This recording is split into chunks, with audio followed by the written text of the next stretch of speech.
Alhamdulillah wassalatu wassalamu ala Rasulillah wa ala alihi wa sahbihi wa man wala. Rabbana zidna ilman yanfa'una, Rabbana yassir wa la tu'assir, wa tammim bil khair, walhamdulillahi rabbil alamin, wa ba'd. Baik sahabat-sahabat muslimin dan muslimat rahimakumullah, alhamdulillah pada pagi ini kita akan sambung bacaan kitab Ayyuhal Walad. Dan kita telah masuk pada nasihat yang ke-16. Nasihat yang ke-16 daripada kitab, pada muka surat 40 bagi siapa yang gunakan buku yang bertulisan Rumi, muka surat yang ke-40. Baik, nasihat yang ke-16 ini akan betul ke? Ha?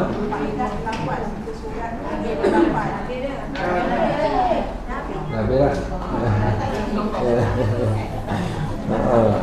Itulah. Itu dia orang buat kelas tambahan, so dia cepat sikit. Okey, baik. Assalamualaikum. Okey. Kita masuk kepada nasihat yang ke-16, iaitu nasihat ini akan menceritakan berkaitan tentang orang yang menuntut ilmu. Kita dah sebut, siapa yang ingat ketika awal-awal dahulu saya dah sebutkan ada 6 syarat bagi orang yang menuntut ilmu ni. Dia ada 6 syarat. Baik, siapa ingat 6 syarat? Yang pertama, cerdik. Yang kedua, kesungguhan. Yang pertama cerdik, yang kedua keinginan. Okey, baik. Yang ketiga, okey, bersungguh-sungguh. Okey, yang keempat, ya, yang sebut dalam sekarang, lan tanalul ilma illa bi sittatin sa'ufika an tasayya wa zaka'in wa harsin wa ijtihadin. Okey, wa ijtihadin, sungguh-sungguh. Wa bulghatin. Wa bulghatin ni kena mencari ilmu, tak datang, melainkan kita yang cari. Baik, kemudian yang kelima, wasuhbatul ustaz, iaitu bersahabat. Bersahabat dengan guru. Okey, so inilah poin yang kita nak masuk. Dan yang keenam, watul zaman, panjang masanya. Baik, so bila kita katakan siapa yang nak dapat ilmu, dia kena selalu menghampiri ataupun sentiasa dekat dengan gurunya.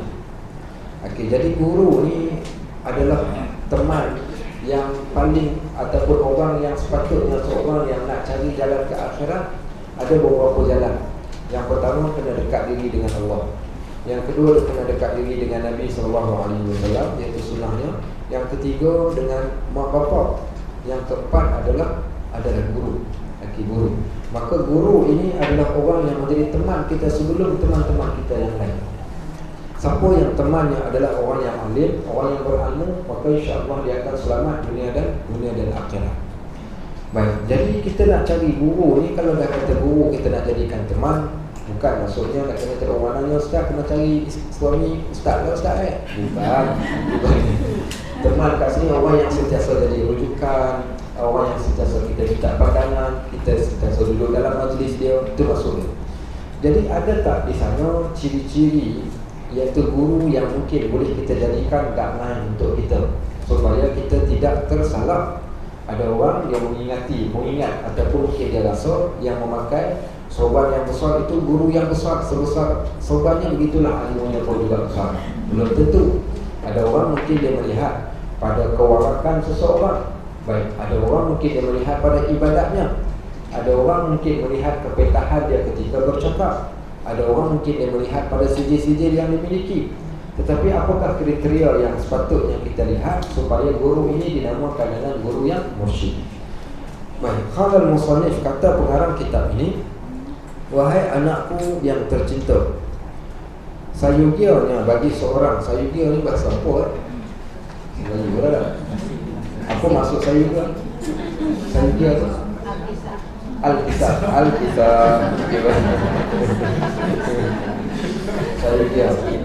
Sayugia ni dalam bahasa Arab ni dipanggil mubtada. Mubtada ni permulaan bercakap. Okey, permulaan bercakap, maka dipanggil mubtada, iaitu sebagai nak tarik perhatian orang mendengar apa yang dia nak sampaikan. Baik, maka dia kata salibianya bagi seorang yang menjalani jalan akhirat. Okey, baik. So kita dah katakan kita sekarang ni dia komen dengan kata pen dia keluar kata pen dekat depan. Okey, ini jalan ke akhirat. Ini ustaz yang mengajar dia kata boleh ni, dia tulis dekat pen. Okey. Kita sedang berjalan ke akhirat. Maka yang ni dipanggil jalan. Jalan ni dipanggil apa nama jalan di jalan ke akhirat. Okey, baik, jalan ke akhirat. Tapi jalan ke akhirat ni mungkin pelbagai cabang. Kita jumpa macam-macam jalan. Yang ni jalan ni pergi ke mana ni? Serban 2. Yang ni pula pergi ke mana pula ni? Nilai 3. Okey, baik. Yang ni pula pergi ke mana ni pula ni? Yang ni ke pada hidup. Okey. Okey, baik. Jadi banyak jalan. Bila banyak jalan ni, kita pun dah tak tahu jalan mana yang kita nak pergi ni. Okey, baik. Sekarang ni bila dah tak tahu, ada orang ni yang dinamakan dia ni sebagai penunjuk jalan. Kita ni dipanggil salib. Kita adalah salib. S-A-L-I-K, salib. Salib ni orang yang sedang berjalan. Okey, orang yang sedang berjalan. Orang yang berjalan, bila dia tak tahu, dia berhajatkan kepada orang yang tahu. Dan dia berhajatkan kepada signboard untuk pandu dia. Dan even kalau dia nak tengok signboard pun, dia mesti kena belajar pula cara macam mana nak tengok signboard. Kena tahu ada ilmu untuk membaca signboard. Maka kita katakan orang yang menunjuk jalan ini, orang yang menunjuk jalan ni, yang nak bawa kita, dia jadi driver kepada kita untuk sampai ke akhirat. Orang ni dinamakan mursyid. Okey, mursyid. Terus apa dia mursyid ni? Mursyid ni orang yang nak bawa kita pergi ke akhirat. Dan datang daripada kalimah rosyada. Rosyada. Okey, ataupun ada orang nama Rosyid. Rosyid kan? Rosyid. Apa maksud rosyada? Rosyid orang yang diberi petunjuk. Rosyada petunjuk. Mursyid orang yang memberi petunjuk. Okey, so mursyid ni siapa dia? Orang yang menunjukkan jalan ataupun orang yang memberikan petunjuk. Baik. Maka dia kata seorang guru yang mursyid lagi pandai mendidik supaya guru itu dapat menghilangkan daripadanya perangai-perangai yang jahat dengan didikannya. Baik, sebab itu guru ni ada 2. Satu muallim, satunya kita panggil dia murabbi. Okey. Kita sebut guru ni ada 2 jenis guru. Yang 2 jenis guru. Satu muallim, satu lagi murabbi. Muallim dan juga murabbi. Walakin hum rabbaniyin wa bima kuntum tu'allimuna al-kitab wa bima kuntum tadrusun. Okey, guru. Okey, ada 2. Satu dipanggil muallim. Okey, yang kedua mursyid. Mursyid, murabbi. Murabbi.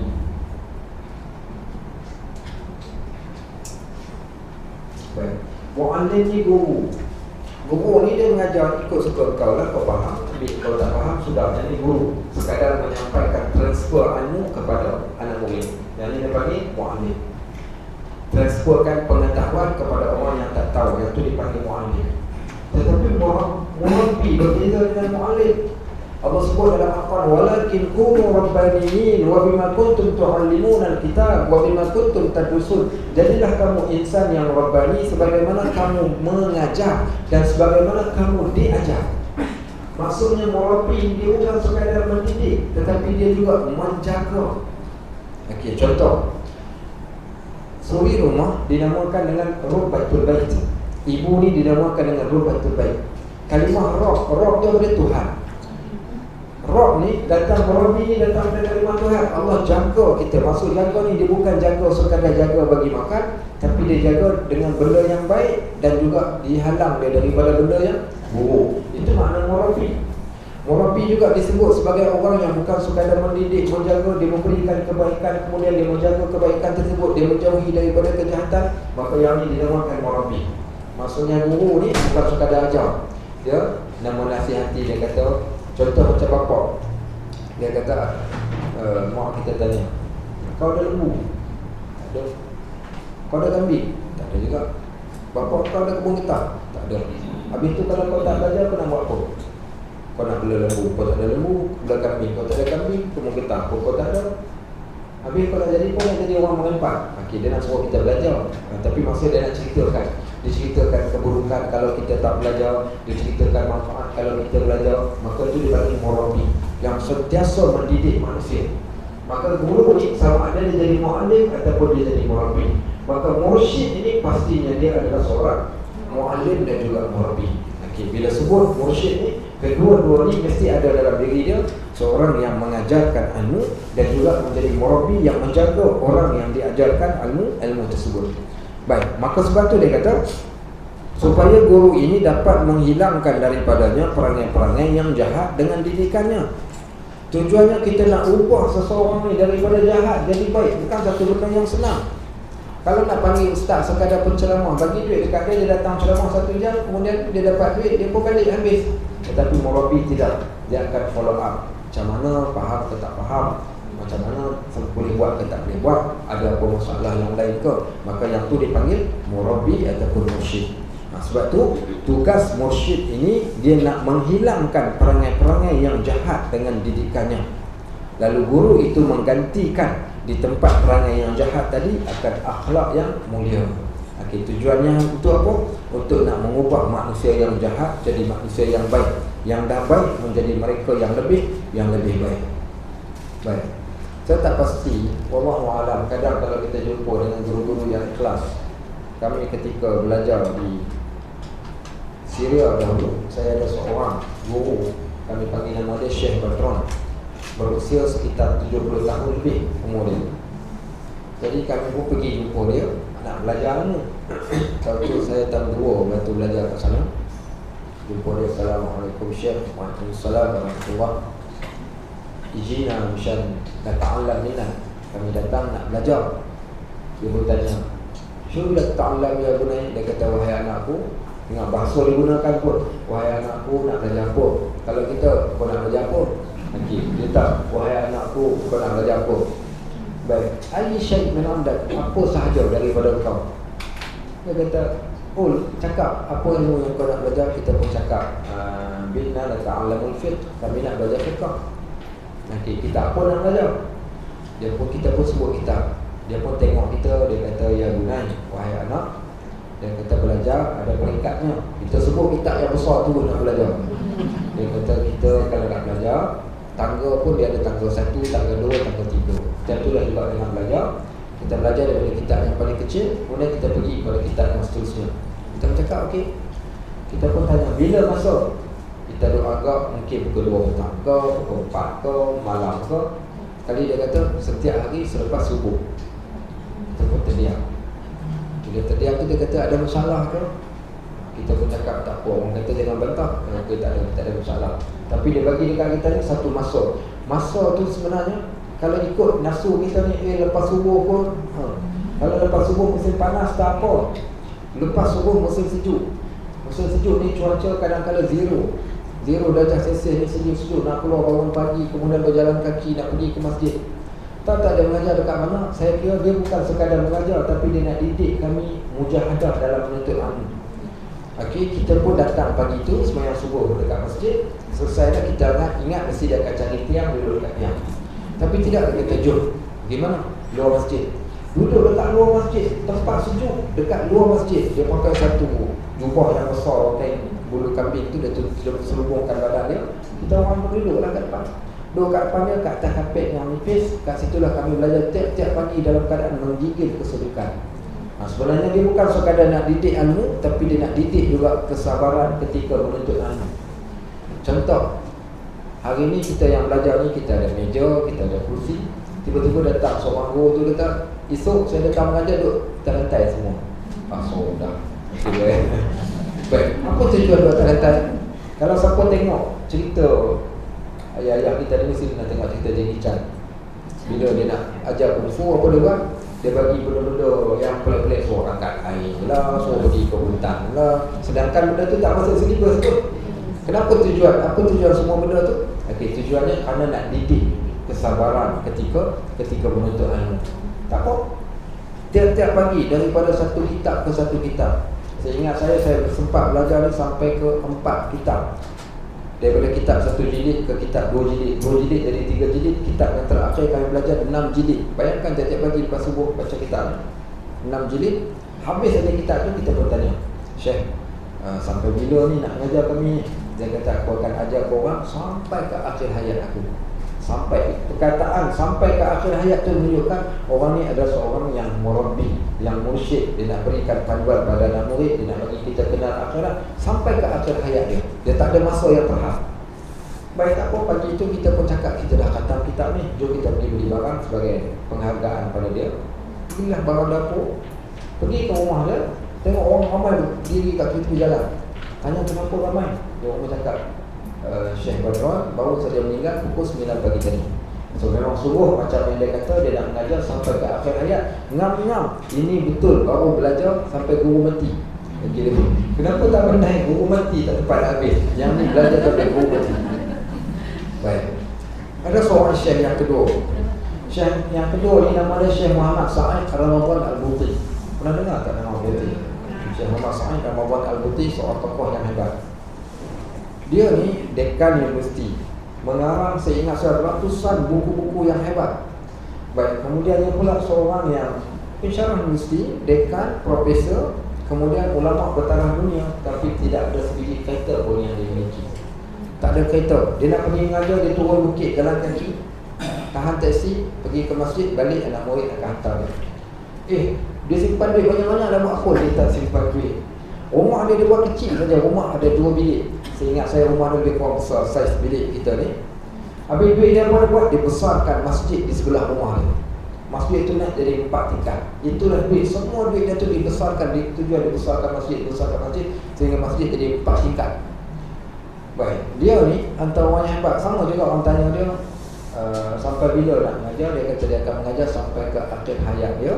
Dan betul Allah buktikan, dia meninggal ketika tengah mengajar. Orang letak bom kat bawah meja dia ni, dan bom tu dia pun jatuh terkulai. Dia sempat peluk pegang Al-Quran, letakkan dekat dada dia. Kemudian orang kata nak bawa dia pergi ke hospital. Dia kata tak apalah, dia kata biar aku meninggal kat dalam masjid. Meninggal dia kat dalam masjid. Syekh Muhammad Sa'id Ramadan Al-Buti. Anak dia cerita tentang bapak dia, aku masuk bilik bapak aku ni 3 keadaan saja aku akan tengok. Yang pertama membaca, yang kedua menulis, yang ketiga beribadah. Aku jarang sangat tengok masuk bilik bapak aku tengah tidur. Kita buka pintu, tidur. Buka pintu, tidur. Buka pintu kali kedua, tengok handphone. Baik, ini 3 keadaan tu saja. Ini antara orang-orang yang hebat yang memberikan kesan kepada kami. Hari ni kalau siapa nak tengok Syekh Buti tu macam mana, tuan-tuan boleh tengok Dr. Zulkifli Muhammad Al-Bakri, cara bercakap, cara berjalan, perwatakan sebiji macam tu. Macam mana Tok Guru, macam itulah anak murid. Maksudnya macam mana guru tadi tu dia memberikan kesan pada anak murid ni, sehingga kehidupan dia sama macam guru ni. Itu baru mursyid. Maknanya dia mampu memberikan satu didikan sehingga terkesannya ke hati anak murid. Sebagaimana guru, macam itulah anak murid. Sebab tu Allah kata, wa bima kuntum tu'allimuna al-kitab wa bima kuntum tadrusun. Macam kamu belajar, macam itulah kamu mengajar. Maka kopi sebiji macam tu. Sebab tu para sahabat Nabi radhiyallahu alaihi ajma'in, maka mereka mengikuti setiap benda yang dilakukan oleh Nabi sallallahu alaihi wasallam. Baik, dia kata lagi, dalam proses tarbiyah ini, kerja seorang guru yang mursyid itu tidak ubah seperti kerja seorang petani yang sentiasa membuang duri dan mencabut rumput yang tumbuh di celah-celah tanamannya. Okey, sebab tu kita tengok ada perangai yang tak elok di kalangan anak murid, maka dia akan tegur. Dia tengok ada sifat yang tak baik, maka dia akan cuba untuk hilangkan sifat tersebut. Maka dengan itu tanamannya akan hidup segar dan akan menghasilkan, iaitu tanaman yang paling sempurna. Baik, saya pemalas, tapi alhamdulillah saya dapat guru yang terbaik. Kadang kita ni tak baik, tapi sebab dapat guru yang baik, InsyaAllah kesan tadi akan kenal kat kita. Jadi waktu tu saya ingat saya dulu ni saya minat heavy metal. Memang minat yang sungguh-sungguh. Saya suka dengar lagu-lagu yang bising, yang Sepultura, Sodom, Anthrax, Silent Death, apa lagi, macam-macam lah kumpulan-kumpulan yang dahsyat ni. Sambil saya dengar saya akan goyangkan kepala. Okey, baik, orang nak ingat kita zikir dan kita lepas tu sampai ke saya sambung belajar. Sambung belajar di Syria tu saya masih lagi dengar, saya ada Walkman. So saya ada macam-macam kaset yang saya bawa daripada Malaysia. Okey, so sambil berjalan nak pergi ke kolej, saya akan dengar letak kat telinga saya akan dengar. Baik. Jadi kesan daripada kita duk dengar benda yang macam tu, kesannya yang pertama susah nak menghafal. Tapi itulah, masih lagi duk dengar. Saya ingat saya tahun 1 tu saya masih dengar lagi. Sampailah satu hari saya kena menghafal. Guru saya mengajar, dia kata okey, balik, hafal, besok datang tasbih. Jadi saya pun tengok nombor saya dalam kelas nombor 42. So saya kata besok takkan sempat dia nak panggil saya ni. 1 jam masa dah habis. So saya kata tak payah hafal minggu depan lah. Saya tak hafal. Bila saya tak hafal, besok masuk kelas, duduk saja belakang sekali tu, tiba-tiba dia panggil, Assalamualaikum warahmatullahi semua. Muhammad Najib, mai depan. Allahu Akbar. Saya kata nama saya macam dia tak tahu, saya tak hafal. Dia panggil saya orang pertama untuk datang. Saya kata mati dah aku. Pergi datang, diri macam ni, berdiri kat sebelah, dia duduk. Dia kata Iqra ya Muhammad, baca. Dia diam. Nak baca pun memang kita tak hafal. Atalat Iqra ya Muhammad, aku cakap kat kau baca. Dia lagi 3 kali dia suruh saya baca, saya tak baca. Dia bangun berdiri, dia tampar satu lepang, kena jatuh pihak kat bawah. Semua orang dalam kelas tu diam, saya pun diam. Kemudian ada seorang sahabat saya daripada Algeria bangun, dia kata, Syekh, bukankah ada larangan tampar di muka? Okey, ada yang bertanya, Ustaz belajar universiti ke belajar sekolah? Dan takkan ada tampar lagi? Sebenarnya untuk pengetahuan, saya belajar sekolah menengah di Syria. So sekolah menengah macam kita 1, kita 2. So sekolah menengah ni sebab cara dia pun orientasi sekolah bukan mesti, tapi dia tak ada had umur. Berapa saja umur boleh masuk. Kau boleh duduk kelas 1 lah, 2 lah. Jadi bila dia tampar ni, bangun seorang sahabat saya daripada Algeria, angkat tangan, dia kata, Syekh, bukankah ada larangan tampar di muka? Dia kata kau diam dan duduk, aku tahu apa yang aku buat. Dia kata budak ni tidak ada ubat yang paling mujarab melainkan penamparku saja. Betul, guru ni dia kenal. Guru ni seumpama seorang doktor. Doktor ni ada orang sakit, maka takkan dia nak bagi semua orang bagi Panadol, tak. Yang ni Panadol, yang ni pula, yang ni dia bagi ubat lain, yang ni pula ubat ikut penyakit. Ubat ni sesuai ikut penyakit. Jadi saya ni pula dia tahu, saya ni mungkin bagi Panadol tak lut, dia kena bagi painkiller ni, dahsyat sikit. Takat 500 ni tak boleh, kena bagi 600. Baik, bila dia tampar saya ni, dia kata aku tahu apa yang aku buat pada budak ni. Dia kata kau diam cukup. Budak ni, inilah ubat yang paling mujarab. Betul, sungguh mujarab. Sungguh selepas makan penampar tu, terus ingat sampai ke hari ni. Dia nak kata seorang guru yang mursyid. Tapi saya kunci dia, mursyid dia ni, besok dia panggil saya datang ke office. Saya pun pergi. Dia kata, Najib, dia kata semalam kau pernah tampar kan? Saya kata ya, Syekh. Dia kata sebenarnya, dia kata aku bukan tampar kau, tapi aku tampar setan yang bertengek kat muka kau. Okay. So bahasa yang dia gunakan tu tak menjadikan kita berdendam, tak jadikan kita terasa hati, bahkan kita makin hormat pada dia. Baik, saya tak hafal lagi. Jadi pengetua ni, dia ni imam masjid, khatib, selain daripada seorang syekh yang besar, nama dia Syekh Abdul Aziz Khatib Hasani. Jadi dia ni mana-mana pelajar yang tak menghafal, dia beritahu dekat guru, bagi nama dekat aku. Habis loceng, berhenti, orang dah balik rumah, kami tak boleh balik kena diri. Dia kata, jom ikut aku pergi masjid. So kami kena menghafal sambil lap dinding masjid. Dinding masjid dibuat daripada tile tu kan. So kita lap dinding masjid, vacuum, sampai boleh hafal dan boleh hafal, kita smack dekat dia, barulah boleh balik. Kadang sampai asal tak boleh balik rumah lagi sebab nak kena menghafal ni. Okay, so apa tujuan buat macam tu? Bayangkan tengok, kalaulah dia tak buat macam tu kat kita, kita dapat ingat. Apa yang saya hafal dengan Syekh yang tadi yang tampar saya tu sampai ke hari ni, satu hikmah yang panjang. Kalau dia tak tampar saya rasa mungkin saya tak ingat.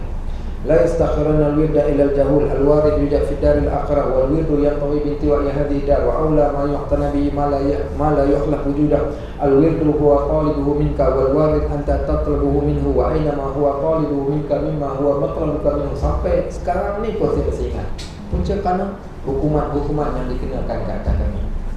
Begitulah juga dengan Allah yang bersifat dengan sifat Rabb. Allah Rabb ni bila dia nak jadikan kita dekat dengan dia ni, ada orang dengan cara dia bagi nikmat, orang tu akan dekat. Macam ayam bagi makanan, dia akan datang dekat.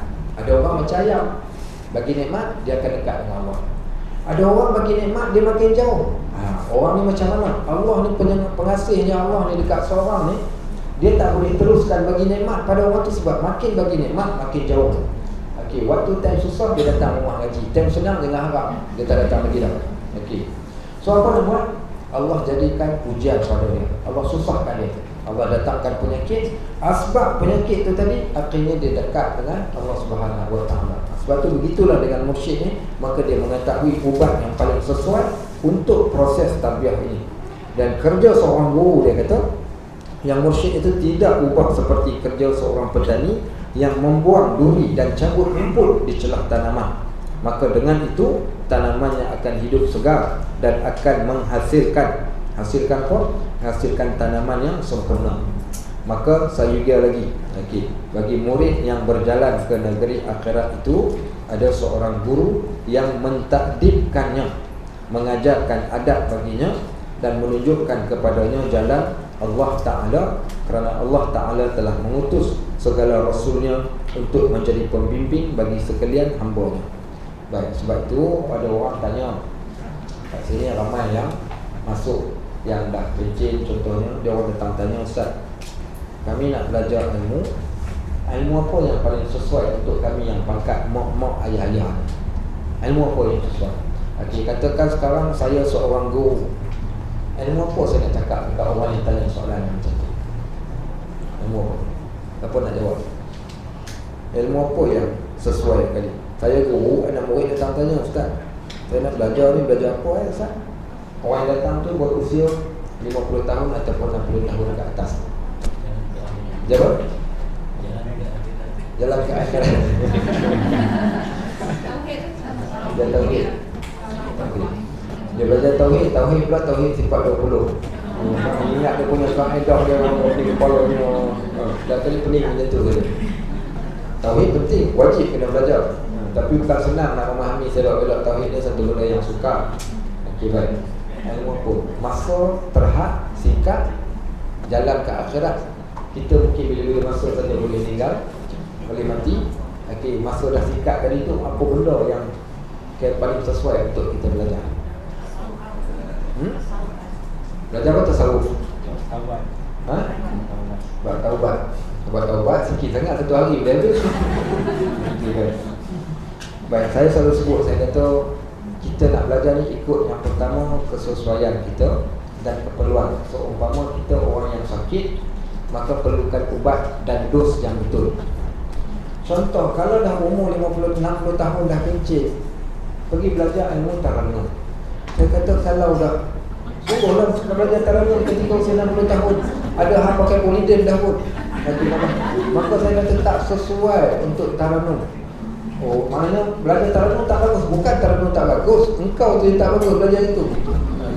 Habis itu ilmu apa? Sebab masa kita terhad, cari ilmu yang menjadikan kita ingat akhirat lebih. Tak kisahlah kalau dengan tauhid dapat ingat akhirat, tauhid. Kalau dengan tasawuf dapat ingat akhirat, tasawuf lah. Kalau dengan Al-Quran dapat ingat akhirat, Al-Quran lah. Maksudnya apa-apa ilmu, dan guru ni bila dia bercakap ni, dia akan pesan kita tentang akhirat. Dia tak akan ajarkan kita hanya setakat dekat dunia. Ada orang contohnya dia belajar ilmu-ilmu yang even ilmu agama sekalipun, tapi mungkin ilmu agama ni hanya sekadar dekat dunia. Okey, lepas ni ada exam, kau ambil exam ni, kau akan dapat CJ, kau dapat CJ. Jadi akhirnya menjauhkan mereka daripada akhirat dan pergi kepada kemegahan, kabur dan sebagainya. Sebab tu ilmu yang terbaik, ilmu yang menjadikan seseorang rasa takut. Siapa orang yang paling takut di sisi Allah? Innama yakhshallah min ibadihi al-ulama. Orang yang paling takut kepada Allah adalah di kalangan hamba-Nya yang ulama. So, daripada ayat inilah mereka mengatakan ilmu yang paling terbaik, ilmu yang menghasilkan rasa takut Ilmu itulah ilmu yang paling terbaik. Tak kisahlah apa ilmu sekalipun, tapi ilmu itu menghasilkan rasa takut mereka kepada Allah. Itulah ilmu yang paling terbaik. Yang kedua, ilmu yang mengingatkan kita tentang akhirat. Baik, yang ketiga, ilmu yang menjadikan kita makin dekat dengan Allah. Itulah ilmu yang patut sangat-sangat kita pegang. Kalau ada orang yang mengajarkan dan nak jadikan kita macam ni, maka ikutlah orang tersebut, insya-Allah. Baik, dia kata lagi. Next, kat mana tadi? Okey, baik. Dan dia kata guru tadi dia mengajar, mendidik murid untuk berjalan ke negeri akhirat. Dia perlukan seorang guru yang mentadbirkannya, ajarkan macam mana cara adab nak pergi ke akhirat, dan menunjukkan kepadanya jalan Allah Ta'ala, kerana Allah telah mengutuskan segala rasul untuk menjadi pembimbing bagi sekalian hamba. Dan apabila para rasul itu telah meninggal dunia, sudah pasti Allah akan menjadikan bagi mereka itu akan khulafa, pengganti-pengganti yang meneruskan tugas mereka untuk memberikan bimbingan ke jalan Allah. Maka para alim ulama ini, mereka adalah warasatul anbiya, pengganti para nabi-nabi. Maka mereka kena ikut. Memang tak boleh jadi kita macam Nabi, tapi kena ikut jalan yang Nabi SAW tunjukkan kepada kita, iaitu ilmu-ilmu yang ditinggalkan untuk kita sampai ke negeri akhirat. Baik. Dan sifat-sifat seorang guru yang mursyid yang layak mengganti Rasulullah SAW itu, yang pertama, okey, yang pertama apa? Kita dah tulis dah kata tu. Yang pertama mesti alim, mesti mengetahui. Okey, kaedah menyebut, kaedah dalam bahasa Arab dia menyebut faqihu syai' la yu'ti, orang yang tidak ada sesuatu, macam mana dia nak memberi? Yang pertama alim. Sifat yang pertama, mursyid kita mesti orang yang alim. Kalau mursyid kita orang yang tak alim, macam mana dia nak ajar? Dia mesti seorang yang alim. Baik, diterangkan alim ni. Tetapi bukan semua orang yang alim layak menjadi pengganti kepada Nabi SAW. Tak semua juga orang yang alim yang berkelayakan menjadi pengganti kepada Nabi. Bahkan ada juga alim yang alim, tapi alim yang menyesatkan. Ada juga yang sebegitu rupa. Dan sekarang akan aku sebutkan sifat-sifat guru yang mursyid itu secara ringkas, supaya jangan mudah seseorang itu mengaku bahawa dirinya adalah seorang guru yang mursyid. Baik, sifat guru yang mursyid adalah pertama, seorang guru yang berpaling daripada mencintai dunia dan mencintai pangkat. Okey, tadi alim lah. Asas dia adalah asas alim. Tapi belum tentu lagi alim itu baik. Orang yang baik adalah alim, tapi orang yang alim belum tentu baik. Dan diletakkan kat sini beberapa sifat.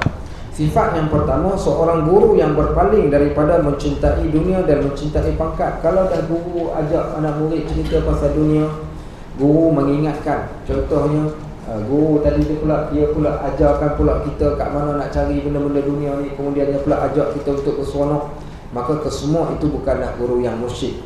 So, seorang guru dia mestilah bukan orang yang tertarik kepada dunia. Bagaimana dia nak ajak orang ke akhirat, sedangkan gurunya orang yang mencintai dunia dan mencintai akan pangkat.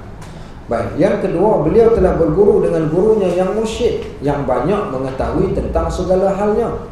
Syarat guru yang mursyid, dia berguru juga, dia juga orang yang belajar, dan ada guru yang mursyid juga. Dan gurunya yang mursyid itu juga telah berguru dengan seorang guru yang mursyid. Dan begitulah seterusnya sampailah kepada Nabi kita Muhammad SAW. So, dia yang kedua ni, iaitu yang belajar secara berguru dan bersanad. Maksudnya, apa yang dia belajar ni bukan main. Contoh, ada seorang ustaz, saya tak sebutlah nama dia, amat terkenal dahulu, tapi sekarang ni diharamkan untuk menyampaikan ilmu. Mula-mula semua orang terpesona dengan ucapan dia. Dia muncul ketika 1 bulan Ramadan, dia bagi tazkirah Ramadan, daripada video itulah nama dia jadi sohor. Okey, dia pun ceramah mengata, dia cerita tentang ilmu hakikat, makrifat. Lama sekali orang tanya ni, daripada mana dia dapat guru, siapa tu guru dia, di mana tempat dia belajar. Dia kata, tak, saya bukan orang yang belajar di mana-mana tempat, saya tidak ada guru, Allah yang mengajarkan kepada saya ilmu. Okey, dah start mula permulaan kita dapat kesan ada something wrong. Kemudian pula bila satu hari tiba-tiba dia membaca petikan ayat Al-Quran, bacaan ayat Quran yang teramat teruk. Kalau siapa sekalipun yang belajar ilmu ni, di antara asas seorang ustaz atau seorang guru ni, yang pertama penguasaan dengan Al-Quran. Kalau seorang guru tak boleh menguasai Al-Quran ni, satu benda yang amat ganjil dan pelik. Kerana Al-Quran tu sumber semua ilmu datang daripada Al-Quran. Kalau Al-Quran dia tak pandai, macam mana dia nak ajarkan orang? So dapat kesan yang kedua. Yang ketiga, statement-statementnya bila menceritakan perkara yang gaib, mengatasi hadis-hadis ataupun ayat Al-Quran. Itu dah mula dah menunjukkan ada kesesatan daripada guru tersebut. Sebab tu dia kata, seorang yang belajar ni, mursyid ni, dia mesti ada gurunya yang mursyid, gurunya pula belajar daripada gurunya sampai kepada Nabi SAW. Pendek kata, mesti tak boleh apa bercanggah dengan apa yang Nabi SAW bawa. Baik. Yang ketiga, beliau adalah seorang guru yang benar-benar telah sukses dalam mendidik dirinya dengan menyedikitkan makan, sedikit berbicara, sedikit tidur dan banyak bersembahyang. Okey, baik. Banyak bersedekah dan juga banyak berpuasa. Guru ni tugas dia ni bukan didikan sekadar bercakap, tetapi dia dipertontonkan sifat dan watak dia yang sebenar pada perbuatan dia. Sebab itulah kalau tengok yang ni memang kami yang ustaz-ustaz ni dah memang balik awal lah cerita dia. Tak layak pun di antara kita pada hari ini untuk nak masuk dalam kategori seorang yang mursyid ini. Maka kita hanya duduk yang pertama tadi sekadar jadi muallim sahaja, tak mampu nak jadi murabbi. Maka dia kata guru yang benar, dia sukses dalam mendidik diri dia sendiri, dibuktikan dengan perbuatannya. Sedikitnya makan, sedikit berbicara, sedikit tidur dan banyak bersembahyang, banyak bersedekah dan juga banyak berpuasa. Maka yang ni di antara benda yang basic bagi seorang guru yang mursyid, boleh dilihat dari segi apa yang disebutkan sini. Yang keempat, beliau dengan sebab berguru dengan gurunya yang mursyid tadi, telah mampu menjadikan akhlak yang mulia sebagai cara hidupnya, seperti sabar. Guru kita seorang yang sabar. Anak murid curi kasut tu guru, alhamdulillah, tak apa, dia balik ke rumah dia. Kemudiannya pula ada, seingat saya 2-3 malam yang lepas, ada orang datang mengadu. Dia belajar dengan seorang ustaz. Ustaz ni bahasa kat anak murid dia dengan panggilan tak gamak nak sebut. Apa bodohnya, dia kata datang tak bawa kitab. Dia makin hamun dalam murid ni. Dia orang datang tanya, macam mana ustaz? Saya kata, kalau orang yang jenis makin hamun, maka Nabi sebut laisal mu'min al-la'an walal fahash walal bazi. Seorang yang beriman dia tak akan cakap benda yang kotor. Kalau ada guru yang bercakap perkataan yang kotor dan digunakan perkataan yang kesat macam tu, maka dia tidak selayaknya untuk disebut sebagai seorang guru. Baik. Maka sepatutnya dia jadi orang yang sabar, orang yang bersolat, orang yang sentiasa bersyukur, orang yang sentiasa bertawakal, orang yang sentiasa yakin, qanaah, rasa cukup dengan apa yang dia ada, tenang jiwanya, penyantun, tawaduk, banyak ilmu, benar, malu, sempurnakan janji, tenang pendirian, tenang pembawaan, berhati-hati dalam segala urusan dan sebagainya. Dan bila dia bersifat dengan sifat-sifat yang mulia ini, maka sebenarnya dia adalah nur daripada anwar, cahaya-cahaya Nabi SAW yang layak untuk diikuti. Baik, hari ini bolehkah nak dapat guru yang macam tu? Tak akan berjaya pun kita nak cari seumpama itu. Tapi kalau tak berjaya, habis itu tak payah belajar lah ustaz. Tak. Ma la tudriku kulluh la tatruku kulluh. Kalau tak mampu dapat semua, jangan tinggal semua. Baik, maka tetapi kewujudan guru yang mempunyai sifat ini sangat jarang. Imam Ghazali tahu bila dia lahir? Pengarang kitab ini, dia hidup bila ni? Dia lahir tahun 450. Dia meninggal wafat tahun 505. Maknanya hampir 1000 tahun kitab ni dah ditulis. Kalau 1000 tahun yang lepas, dia kata amat jarang nak jumpa guru yang macam tu. Dah selepas 1000 tahun apa jadi? Bukan kadang-kadang lagi dah. Apa dia Piramli sebut mula-mula? Yang last kali? Kadang-kadang, jarang-jarang. Kadang-kadang mungkin dalam satu negara ni mungkin ada seorang ataupun 2 orang, tak ramai lagi dah. Kami dulu di Kedah ada 3 orang alim. Yang pertama almarhum Tuan Guru Haji Yahya Junaid. Okey, di anak Tok Kenali, anak murid Tok Kenali di Kedah ada 4 orang. Pak Yahya Junaid, Tuan Guru Haji Aziz, Tuan Guru Haji Abdul Razak, Tuan Husin Kedah. Okey, 4 orang Tuan Husin Kedah. Jadi Tuan Husin Kedah buka pondok, jadi salah seorang tokoh ternama lah di Kedah ni. Tuan Guru Haji Yahya Junaid sama. Lepas habis belajar ni dengan Tok Kenali tu tunjuk. Engkau Pak Ya buka pondok, engkau Tuan Husin buka pondok, engkau Haji Aziz engkau boleh ubatkan orang, engkau Haji Dak, orang Kedah nama Razak dipanggil Dak. Okey, Razak panggil Dak. Engkau Haji Dak engkau boleh jadi guru. Haji Abdul Razak kalau rasa mudah orang ikut rumah Tok Romo pada Tun Mahathir Haji Abdul Razak. Tok Haji Aziz juga orang yang mengobati pelbagai penyakit. Jika orang datang jumpa dia, mengajar dan mengobati orang. Yahya Junaid, Pak Yahya Junaid ni dia buka pondok yang terbakar 27 orang tu kan. Okey, Tuan Husin Kedah juga sama, banyak pondok yang dia buka di negeri Kedah. Kemudian meninggal Tuan Husin Kedah, meninggal semua ni, baki tinggal di Kedah ada 2 orang. Seorangnya Ustaz Azhari Abdul Razak, belajar di India sekali dengan almarhum Tok Guru Aziz. Kemudian Tok Guru Haji Saleh si Kedah dan juga meninggal dah. Meninggal yang terakhir kali meninggal adalah Tuan Tok Guru Haji Saleh. Meninggal saja Tok Guru Haji Saleh ni, orang kata tak ada lagi dah. Di Kedah ni dah tak ada lagi dah orang alim semisal dia orang. Kenapa dikatakan macam tu? Dia hidup secara sederhana, yang sungguh-sungguh sederhana. Memang perwatakan seorang Tok Guru, hidupnya sederhana, cakapnya, makannya, kehidupan serba-serbi. Mereka adalah orang yang hidup secara sederhana. Sebab tu bila dikatakan meninggalnya dia orang ni, dah tak ada lagi dah pengganti yang semisal dia orang. Begitu juga dengan di Syam, di tempat yang lain. Kita di Malaysia pun dah jadi tak ramai lagi dah orang-orang yang ada. Termasuklah pengarang kitab ni, Syekh Ahmad Fahmi Zamzam. Di Kedah ni, dia orang ni Kedah juga ni, ada 3 orang Indonesia yang berada di Kedah. Yang pertama Syekh Nuruddin Al-Banjari, yang kedua Syekh Fahmi Zamzam, yang ketiga Ustaz Ahmad Abdullah. Okey, 3 orang ni, setiap orang ni ada pembawaan perwatakan dia. Syekh Nuruddin Al-Banjari alif, berjalan ke sebatas negeri, dia pergi ceramah sampai ke Melaka. Ustaz Fahmi Zamzam ni orang yang amat susah nak dijemput ceramah di luar. Dia tak keluar daripada tempat dia mengajar. Nak belajar, datang. Syekh Ahmad Abdullah tu lagi dah tu, memang takkan terima mana-mana jemputan melainkan tempat yang dia mengajar saja. Jemputlah ceramah Maulidur Rasul ke Isra dan Mi'raj kan, minta maaf dia takkan pergi. Nak belajar, sila datang. Dan orang yang amat tawaduk, kalau kita duduk dengan dia tu, kita nak ketawa pun kita tak berani. Syekh Ahmad Abdullah. Dan saya kira itu 3 orang tokoh daripada Indonesia yang duduk di Kedah, yang amat luar biasa tawaduknya, ilmunya. Baki yang tinggal 2 saja. Seorang dah meninggal, Syekh Ahmad Zamzam, Fahmi Zamzam dah meninggal dunia.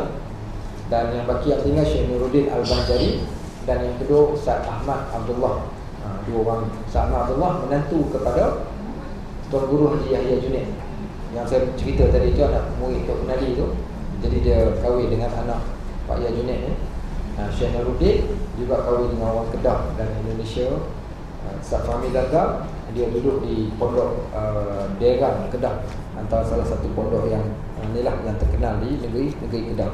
Maka mereka ni bila dia orang dah meninggal, tak dapat lagi pengganti yang sama. Zaman dahulu bukan ada zaman TikTok, zaman Facebook, siapa yang mengajar tak ada siapa tahu pun. Tapi nama mereka tu terkenal pada waktu tersebut, menunjukkan Allah jadikan mereka terkenal. Hari ini tak pelik kalau kita lagi masuk media sosial, orang akan kenal kita. Baik. So dia kata, dan sesiapa yang telah mendapat, tetapi kewujudan guru yang mempunyai sifat-sifat ini sangat jarang sekali. Lebih sukar wujudnya daripada belerang yang merah. Baik, belerang merah ni jarang orang jumpa. Biasanya belerang warna, tahu belerang? Belerang. Okey, biasanya warna? Ya ke kuning? Itu belerang yang orang jual tak tabur kat rumah tu kan. Asal belerang mana tu kan? Belerang hitam lah. Belerang asal hitam tu nak mancis tu kan. Itulah dia belerangnya. Okey, baik, daripada batu ke, daripada apa tu. So kalau jumpa yang warna merah ni susah. Macam tu lah alim ulama ni. Dan siapa yang telah mendapat kurnia yang baik, lalu dia bertemu dengan Syekh Mursyid ini, dan pihak Syekh bersedia untuk membimbingnya, maka hendaklah dia benar-benar menjaga adab-adab terhadapnya, sama adab yang zahir ataupun adab yang batin. Contoh, Imam Asy-Syafi'i tidak pernah meluncurkan kakinya ke arah rumah gurunya.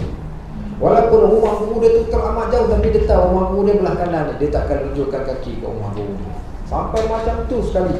So tak pelik pun bagaimana Allah berikan pada mereka kehidupan yang berkat. Berkat dalam menuntut ilmu dan berkat dalam menyampaikan ilmu. Baik, walhamdulillahirabbil alamin. Ada persoalan nak tanya? Okey, itu saya cerita tak? Kenapa nama dia Abu Ali Al-Banjari? Abu Ali, kenapa nama dia Abu Ali? Tengok muka depan. Sebab anak dia nama Ali, so dia dipanggil bapa kepada Ali. Al-Banjari, okey, tempat asal dia Banjar, dia adalah orang Banjar. Baik, An-Nadwi, tak tahu. An-Nadwi dia belajar di Lucknow, Darun Nadwah ataupun disebut Darul Ulum, dan tok guru dia adalah Syekh Hasan An-Nadwi. Syekh Hasan An-Nadwi. Nadwi ni satu tempat di utara India. Di tempat tersebutlah mereka belajar, maka dinasabkan dia dengan An-Nadwi ni tadi. Baik, Al-Maliki, Al-Maliki. Okey, baik. Imam Malik. Al-Maliki ni saya tak tahu. Saya pun tak tahu kenapa dinasabkan dia dengan Maliki. Wallahu a'lam. Baik, walhamdulillahirabbil alamin. Ada apa soalan nak ditanya? Ada soalan? Boleh tak apa? Pasal dia, okey? Anak-anak yang nak main kerja, buat boleh nak bisa. Boleh tak digunakan duit daripada sumbangan ke yang datang daripada media? Okey, contoh fidyah puasa lah. Okey, fidyah puasa. Fidyah solat, kita tak ada fidyah solat, fidyah puasa ada. So boleh tak nak ambil duit sumbangan orang yang orang sumbang ketika hari dia meninggal itu? Contohnya, sejawapannya, duit itu tadi, asalnya duit itu bukan diberikan untuk si mati, tapi duit itu diberikan kepada waris si mati. Setiap benda yang si mati tinggal, maka menjadi hak kepunyaan waris. Satu. Tetapi sebelum nak dapat kepunyaan waris ni, kena tengok dulu ada tak si mati ni ada hutang. Okey, maka boleh diambil duit tadi itu untuk nak selesaikan hutang, diselesaikan fidyah, diselesaikan pengurusan jenazah. Baki yang ada, maka diparaidkan di antara ahli keluarga. So jawapannya adalah boleh. Boleh ambil. Baik, okey. Ada lagi soalan yang lain? Ya. Ini kalau nak mungkin contohnya dengan seorang ustaz, tetapi dia belakang-belakangnya maksudnya dia gagal mungkin anak-anak di orang. Baik. Okey, baik. Jawapan yang pro dan kontra. Baik, kalau dia seorang guru yang betul-betul kita katakan mursyid, ilmu yang bagus, penyampaiannya, ilmunya, pewatakan dia, tapi pada waktu yang sama dia ada masalah dari segi keluarga dia tu, kita mungkin boleh lihat pada kaum Nabi Allah, Nabi Allah Nuh alaihi salam. Nabi Allah Nuh alaihi salam dia berdakwah pada kaum dia, isteri dia kufur, isteri dia ikat tak nak ikut dia. Anak dia seorang pun sama juga tak nak ikut dia, bagi 4 orang anak saja yang ikut, yang lain tak ikut bersama dengan isteri dia. Nabi Allah Lut alaihi salam, isterinya adalah seorang perempuan yang juga ingkar pada suami dia, mengkhianati suami dia tak ikut Nabi Allah Lut, dan dia juga dijatuhkan hukuman. Okey, itu kita boleh ambil sisi itulah. Maknanya kita tak boleh nak judge seorang guru tadi berdasarkan ahli keluarga dia. Tapi di sana seorang guru ni sepatutnya dia mesti kena jagalah benda-benda macam tu. Yang pertama aurat. Okey, aurat anak-anak dia, ada pun benda yang kita tak nampak tak apa, tapi benda yang terzahir. Mana mungkin seorang guru ni mengajar manusia tentang aurat, tapi sedangkan isterinya seorang perempuan yang tidak menutupi aurat. Maka itu kontra dia. So bila kontra macam tu menunjukkan dia tidak mengamalkan apa yang dia ajarkan. Sebab tu dulu kami ni mudah saja guru kami beritahu, kamu ni bila belajar nak kenal guru dan kamu kena jadi. Dia kata yang pertama, seorang benda yang paling basic, dia adalah orang yang berkata pada apa yang dia buat, pada benda yang orang lain boleh buat. Lain kalau benda berat-berat tu kita cerita lain lah ni. Tapi kalau macam seorang guru duduk dekat dengan masjid, dekat surau masjid pun dia tak pergi, solat jemaah pun dia tak pergi, sedangkan dia ajak seorang orang pergi ke masjid, dia tak pergi. Itu tanda, maknanya dia tidak mengamalkan apa yang dia buat. Ataupun seorang guru yang mengajar manusia, ataupun mengajar manusia bercakap benda yang baik, tapi dia bercakap benda yang buruk, suka terang. Itu bukti yang menunjukkan, kita katakan dia tidak selari dengan apa yang dia ajarkan. So, adakah kita boleh hukum dia? Kita mungkin boleh tinggalkan dia, tapi untuk menghukumkan Allah sahaja yang berhak untuk menghukum. Baik, boleh tak kita nak pakai kaedah Khidir dengan Nabi Musa? Okey, baik. Kita tak boleh nak pakai itu sebab Khidir adalah seorang Nabi yang Allah berikan petunjuk terus kepada dia. Sedangkan kita hari ini ustaz-ustaznya adalah manusia yang biasa.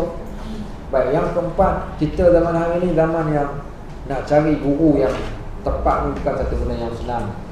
Jadi bagi saya, sesiapa pun tanpa dilihat pada latar belakang dia, keluarga dia, selagi mana dia bercakap benda yang baik, terimalah.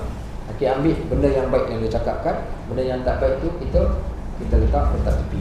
Dan saya kira itu cara yang paling terbaik untuk kita nak bermuamalah dengan apa yang ada pada hari ini.